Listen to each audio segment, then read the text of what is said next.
Good morning students, how are you? Welcome back to my channel. Today we are going to start next question of class 10th CBSE Mathematics.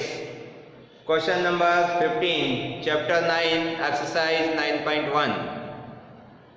15 question है और क्या है इसमें? A straight highway leads to the foot of a tower. A man standing at the top of the tower observes a car at an angle of depression of 30 degrees, which is approaching the foot of the tower with a uniform speed. 6 seconds later, the angle of depression of the car is found to be 60 degrees. Find the time taken by the car to reach the foot of the tower from this point. देखिए भाई, इस question को समझने की कोशिश करिए. इस question के अंदर एक टावर खड़ा हुआ है. Question number 15. अगर इसका आपको डायग्राम समझ में आ गया, इसकी पोजीशन समझ में आ गई कि किस तरह से कार एक टावर की तरफ एक रोड पर जा रही है, एक हाईवे पर जा रही है, तो ये क्वेश्चन अच्छे से आपको समझ में आ जाएगा. सपोज दैट कि मैं एक ये टावर मान लेता हूँ. ये टावर, क्योंकि टावर की हम सिर्फ हाइट दिखाते हैं, तो ये क्या है भाई? इस टावर की हाइट. और ये कोई एक हाईवे है. इस प्रकार से ये हाईवे बना दिया. अब इस हाईवे के ऊपर कोई एक कार है और वो यहां से चलना शुरू कर दी. सपोज दैट किसी व्यक्ति ने जब इस कार को देखना शुरू किया, तो सपोज दैट वो कार यहाँ पे थी और यहाँ से इस हाईवे के ऊपर ये कार इस टावर की तरफ जा रही है. किसकी तरफ? टावर की तरफ. कौन? कार. अब क्या है कि जो व्यक्ति इस कार को ऑब्जर्व कर रहा है वो ऊपर टावर के ऊपर है, और यहाँ से जब इसको ऑब्जर्व करेगा ऊपर से नीचे की ओर, तो एंगल बनेगा डिप्रेशन एंगल. क्या बनेगा भाई? डिप्रेशन. जब कोई भी व्यक्ति या ऑब्जर्वर ऊपर की साइड से नीचे की तरफ किसी भी चीज को ऑब्जर्व करता है तो डिप्रेशन एंगल बनता है. अब ये डिप्रेशन एंगल इस कार का कितने डिग्री का है? वो है 30 डिग्री. यहां से जब इसको देखेंगे तो इस प्रकार से जो एंगल बनेगा यहाँ पे बनेगा, तो ये इसकी हॉरिजॉन्टल में है. ये एंगल कितने डिग्री का है? 30 डिग्री. ठीक है भाई. इस टावर के ऊपर कोई सपोज दैट यहाँ पर एक व्यक्ति खड़ा हुआ है इस प्रकार से, और वो इसको ऑब्जर्व कर रहा है. तो ऑब्जर्व कर रहा है, इसको थोड़ा और नीचे कर देता हूं मैं यहाँ पे.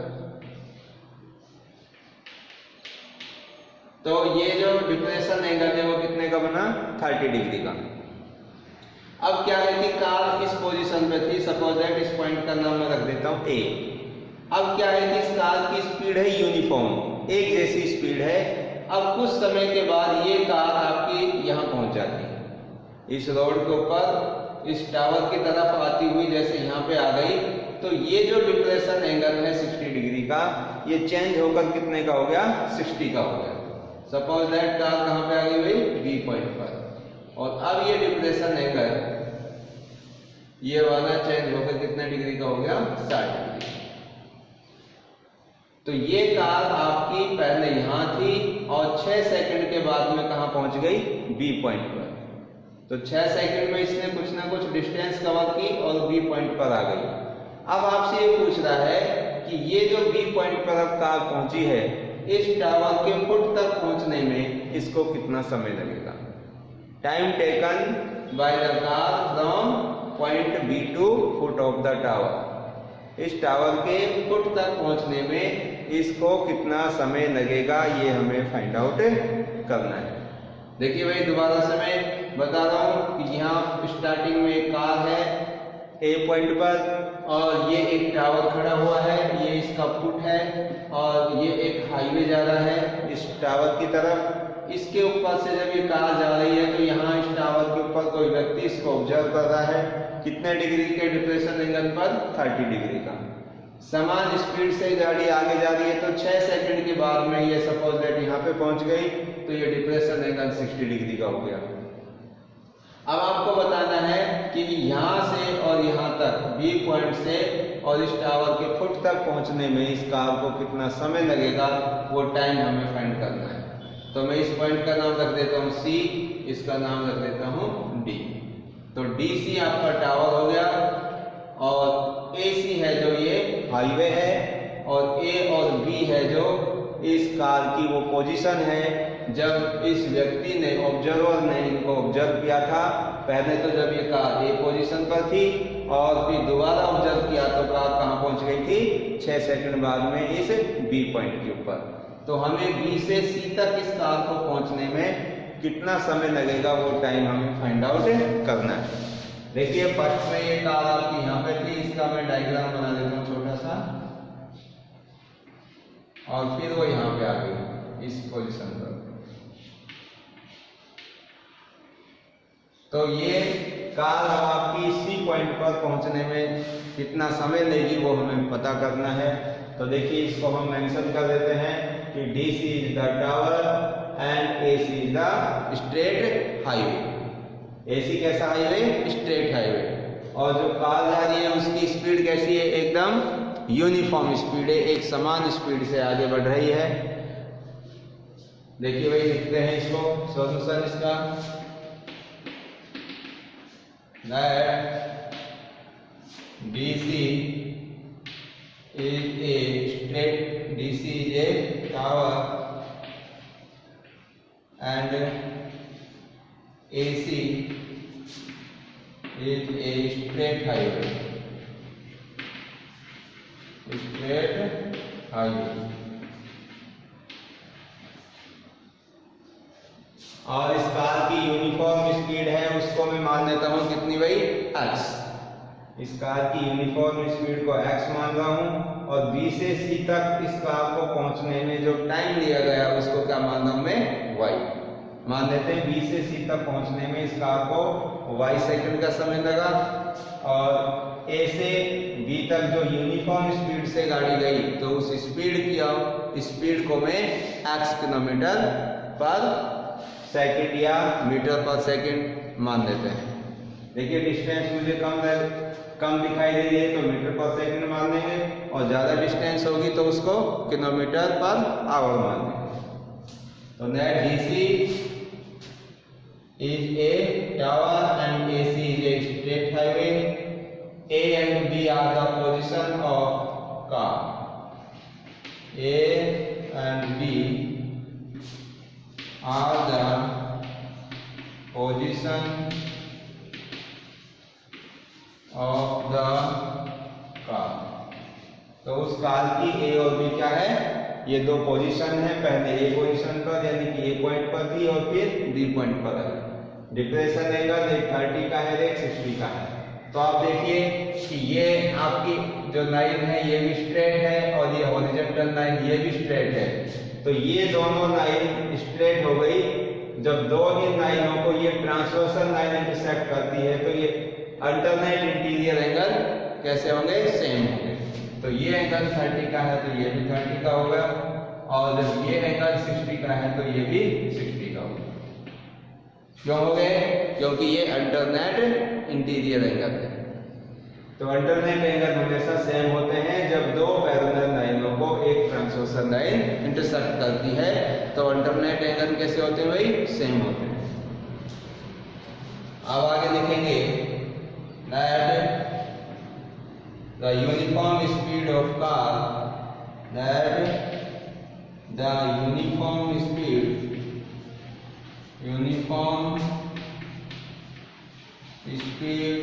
of the car be x metre per second.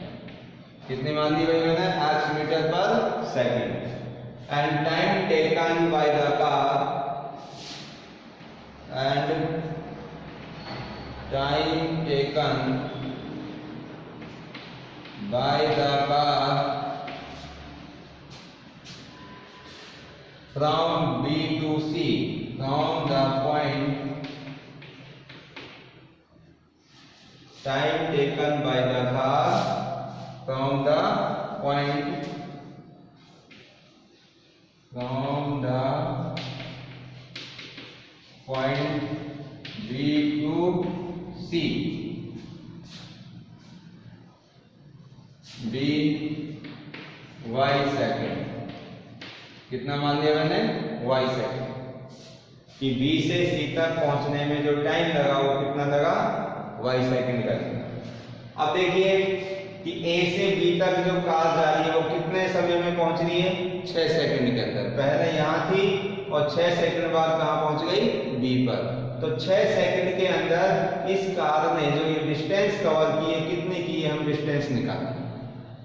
6 second के अंदर इस कार ने जो ए पोजीशन पर थी और बी पर पहुंची, तो कितना समय लिया, तो कितना इसने डिस्टेंस कवर की वो हम निकालेंगे, ए से बी की डिस्टेंस। तो distance A B.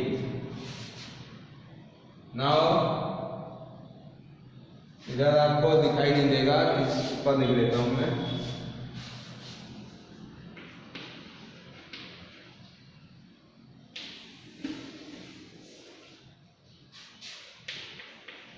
Now distance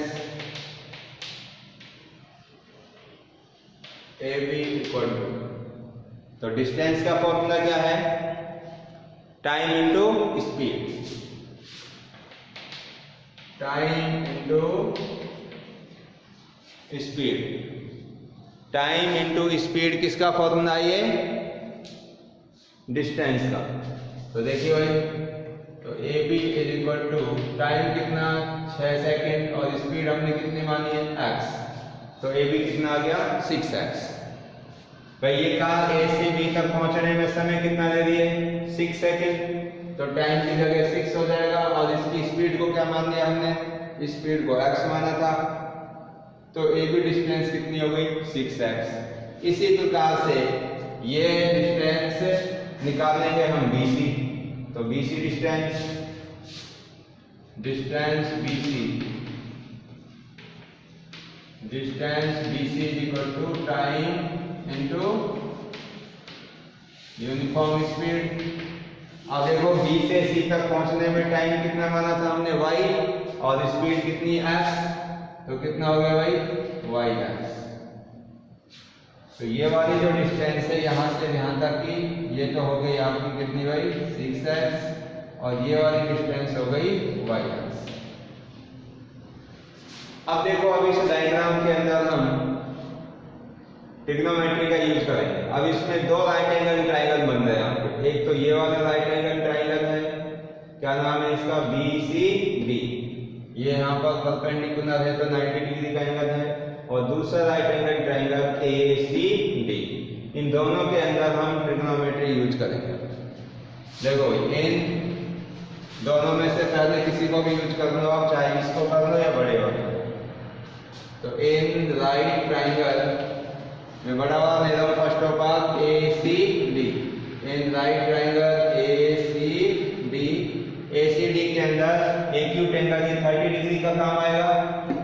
और ये जो 30 डिग्री का एंगल है, इसके अपोजिट साइड क्या होगी, परपेंडिकुलर, और ये नीचे वाली साइड इसकी बेस, क्योंकि इस एंगल से जो एडजेसेंट साइड है वो आपकी बेस है। तो ये पूरा ये बेस हो गया AC, ये हो गया इसका परपेंडिकुलर। तो परपेंडिकुलर अपॉन बेस क्या बनेगा, tan थीटा, और थीटा की जगह क्या रख देंगे हम, 30। तो क्या होगा, tan 30 degree is equal to perpendicular BC, और बेस हो जाएगा इसका AC। अब देखो भाई, tan 30 की वैल्यू क्या होती है, √3, 1/√3, और DC √3। अब DC हमें नहीं पता कितना है इसके अंदर, और AC कितनी है, AC हो जाएगी आपकी AB plus BC, AB plus BC। तो 1/√3। अब देखो DC इसकी हाइट क्वेश्चन में गिवन है या नहीं। DC की जो हाइट है इस क्वेश्चन में कोई भी हाइट नहीं दी हुई है, मतलब टावर की कोई भी हाइट इसमें नहीं है, तो हम इसको DC ही रखेंगे। और AB कितना हो जाएगा, 6x प्लस BC कितना है, yx। अब इसको क्रॉस मल्टीप्लाई कर देंगे तो क्या बनेगा भाई 6x plus yx is equal to DC√3। इसको दे देंगे हम इक्वेशन आगे देने से पहले देखो DC की वैल्यू निकाल लेंगे और √3 से इसको डिवाइड कर देंगे। तो यहां से DC is equal to 6x plus yx upon √3। इसको दे दो इक्वेशन नंबर फर्स्ट। इसको हमने इक्वेशन नंबर फर्स्ट दे दिया। अब आप कौन सा ट्रायंगल यूज करेंगे? ये छोटा वाला, यानी कि BCD।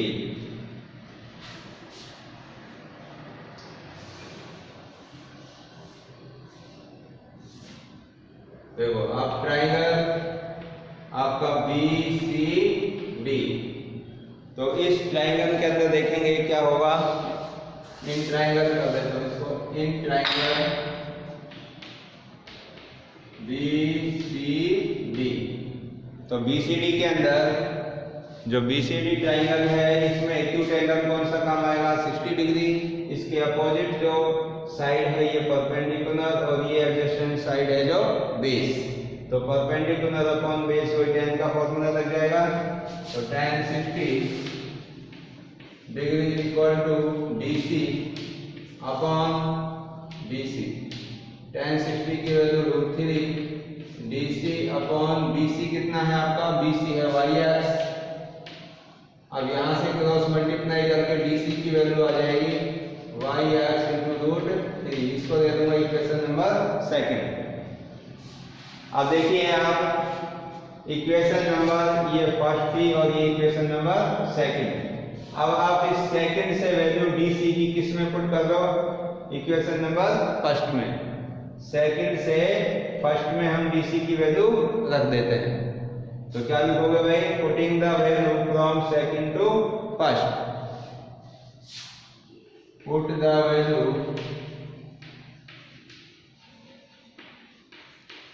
From second to first. Second से किस में पुट कर रहा हूं? फर्स्ट में। तो देखो भाई सेकंड से DC की वैल्यू yx √3, ये DC के स्थान पर हो जाएगा yx √3 इज इक्वल टू, अब इसमें इधर की साइड में जो संख्या है उसको लिख देते हैं 6x प्लस का yx अपॉन √3। 6x प्लस का yx अपॉन √3। अब इसको क्रॉस मल्टीप्लाई करेंगे। देखो इसको इससे करोगे तो ये क्या बन जाएगा? √3 इंटू √3 3 हो जाएगा। तो 3yx is equal to 6x plus का yx। अब देखिए ये 3yx और इधर को 8yx, तो yx इधर को आ जाएगा, 3yx में से माइनस हो जाएगा। तो ये yx इधर हो गया, नहीं 3yx में से माइनस हो गया तो कितना बचेगा? 2yx is equal to 6x। अब यहाँ पर देखिए इस x से ये x कैंसिल हो गया और y की वैल्यू निकालनी थी आपको, तो 2 से इसको डिवाइड कर देंगे तो y is equal to 6 upon 2 cancel हो जाएगा तो 3।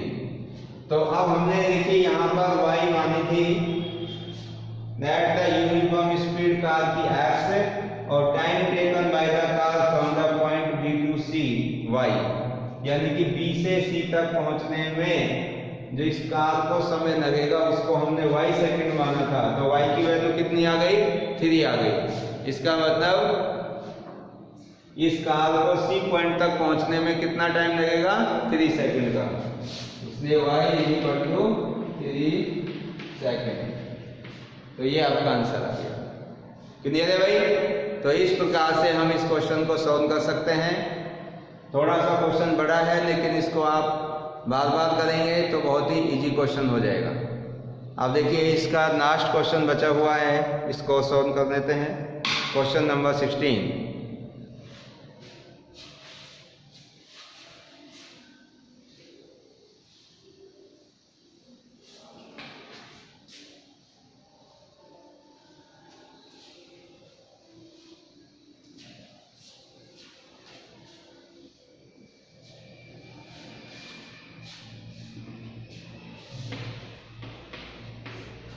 देखिए भाई question number 16, the angle of elevation of the top of a tower from 2 point at a distance of 4 metre and 9 metre from the base of the tower and in the same straight line with it are complementary, prove that the height of the tower is 6 metre. देखिए भाई कोई एक tower खड़ा हुआ है, जैसे ये कोई एक टावर है, तो टावर की हमेशा हम हाइट ही दिखाएंगे। अब इस टावर का ये टॉप है, ये इसका फुट है, फुट मतलब इसका नीचे वाला हिस्सा, जो टावर का नीचे वाला हिस्सा है उसको उसका फुट कह रहे हैं। अब इस फुट से कोई भी ग्राउंड के ऊपर 2 पॉइंट है, एक 4 मीटर की डिस्टेंस पर और दूसरा 9 metre from the base of the tower. इस टावर के बेस से एक पॉइंट है आपका 4 मीटर की डिस्टेंस पर, मान लेता हूं ये डिस्टेंस आपकी हो गई 4 मीटर, ये पॉइंट आ गया आपका। और दूसरा एक पॉइंट है इसी बेस से, वो 9 मीटर की डिस्टेंस पर है। कितने मीटर पर? 9 मीटर की डिस्टेंस पर, यानी कि यहां से अगर हम वही मेजर करेंगे तो दूसरा जो एक पॉइंट होगा वो ये, जैसे एक पॉइंट ये था, दूसरा पॉइंट ये कितनी डिस्टेंस पर है? 9 मीटर की डिस्टेंस पर। अगर इस पॉइंट का नाम मैं ए रखूं, इस पॉइंट का नाम बी, इसका नाम सी और इसका नाम डी। अब क्या कहता है ये question? With 9 metre from the base of tower and in the same straight line, उसी स्ट्रेट लाइन के ऊपर है दोनों पॉइंट, आर कॉम्प्लीमेंट्री, कि यानी कि जो इस टावर का जो टॉप है, उस टॉप से इस पॉइंट का जो एलिवेशन एंगल है वो, और इसी टॉप से इस पॉइंट का एलिवेशन एंगल, ये दोनों कॉम्प्लीमेंट्री एंगल है। कैसा एंगल है भाई? कॉम्प्लीमेंट्री। अगेन देखिए, the angle of elevation of the top of tower from 2 point, इन दोनों पॉइंटों से जो एलिवेशन एंगल है वो कैसे हैं? कॉम्प्लीमेंट्री हैं। तब हमें ये प्रूव करना है कि इस टावर की हाइट 6 मीटर होगी। कितनी होगी भाई? 6 मीटर। तो देखो भाई, इस पॉइंट से अगर हम एंगल बनाएं और इस पॉइंट से इस टॉप का एंगल बनाएं, तो ये दोनों एंगल आपके कॉम्प्लीमेंट्री। कैसे हैं? कॉम्प्लीमेंट्री। जैसे ये अगर 50 डिग्री का है तो ये कितने का होगा? 40 डिग्री का होगा, और ये 40 का है तो ये 50 का होगा। अगर मान लेता हूं ये वाला एंगल आपका थीटा है तो ये कितना होगा? तो ये 90 माइनस थीटा हो जाएगा। ये एंगल सपोज दैट थीटा है तो ये आपका 90 माइनस थीटा होगा। क्लियर है भाई? क्योंकि पर्टिकुलर कोई एंगल दे नहीं रखा, तो हमने एक एंगल को थीटा मान लिया, दूसरे को 90 माइनस थीटा मान लिया।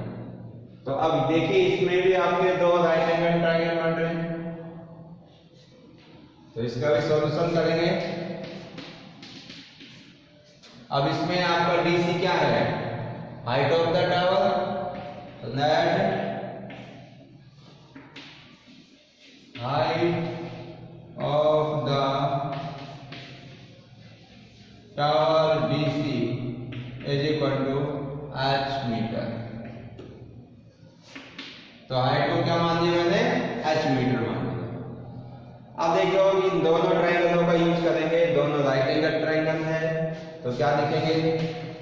In right angle triangle, right triangle, दोनों में से पहले किसी को भी ले लो, चाहे तो छोटे वाले को यूज कर लो या बड़े वाले को, जैसा चाहो वैसा कर सकते हैं। तो मैं पहले छोटा वाला ले रहा हूं। इन राइट ट्रायंगल BCD के अंदर इस एंगल के अपोजिट साइड ये परपेंडिकुलर और ये एडजेसेंट साइड है, तो ये इसका बेस हो गई। तो perpendicular upon base is equal to tan theta. तो क्या फॉर्मूला बनेगा? tan theta is equal to perpendicular BC base BC।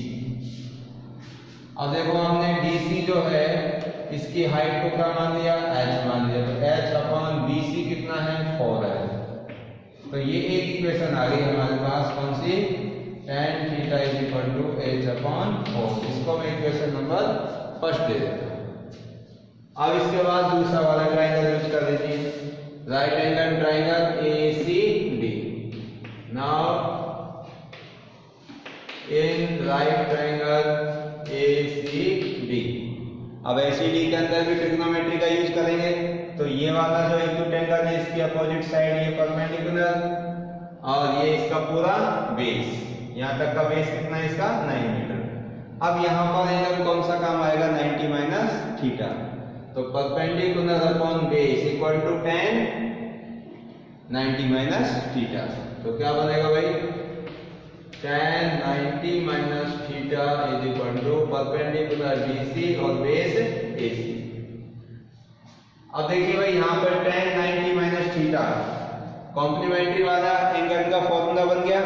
तो tan 90 माइनस थीटा क्या होता है, cot थीटा, और DC को h माना हुआ है। AC कितनी साइड है हमारी, AC है 9। इसको दे देता हूँ मैं इक्वेशन नंबर 2। यहाँ पे लिख दो since tan 90 minus theta is equal to cot theta. tan 90 minus theta is equal to क्या होता है, cot थीटा। अब देखो भाई हमें क्या करना है, जो इस टावर की हाइट है h वो हमें फाइंड करनी है, यानी कि वो हाइट हमारी कितनी आनी चाहिए, 6 मीटर आनी चाहिए। तो ये प्रूव हो जाएगा। तो देखो भाई अब h की वैल्यू निकालने के लिए यहाँ पर cot थीटा, थीटा की कोई पर्टिकुलर वैल्यू तो है नहीं जिससे कि cot थीटा की वैल्यू रखते हम, और ना ही यहाँ पर थीटा की वैल्यू, इसलिए tan थीटा की वैल्यू भी हम फाइंड आउट नहीं कर सकते। तो अब एक तरीका है हमारे पास कि इक्वेशन फर्स्ट और सेकंड अगर इन दोनों को हम मल्टीप्लाई कर दें तो tan theta into cot theta दोनों मिलकर 1 हो जाएगा, और उससे हम क्रॉस मल्टीप्लिकेशन करके h की वैल्यू फाइंड आउट कर लेंगे। तो क्या लिखेंगे भाई, फ्रॉम फर्स्ट एंड सेकंड